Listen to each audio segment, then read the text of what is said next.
Eto po kami, may isang bata hindi pinapakain ng isang ina. Ayan po, 4 months lang po siya, pero ang tinapay, kung isubo niya sa bibig niya, akala niya may ngipin siya. Ayan po siya, napakagandang batang babae, pero ang ninunguya, tinapay. Iya, dali. Hindi na kaya pagsubo niya yan. Oh. Eto po, carnivorous. Nakain po siya ng tinapay. 4 months lang po siya. Ayan po. Ganyan po siya sumubo na. Ganyan po. Iharap mo siya, yung mukha niya, deng-deng. Shailene! Shailene! Hindi na maistorbo si Shailene. Ayan. Kinakausap niya ang tinapay. Ano ang gagawin niya sa tinapay? Ayun.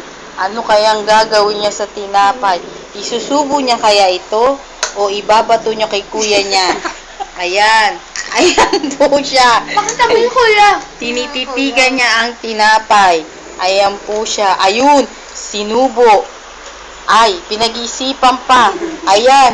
Ayan. Sinubo po niya ang tinapay. Sabi niya, parang wala na. Kailangan na ibato ko na sa kuya ko. Wala na ata. Ayan. Ayan. Nanggigil na naman siya.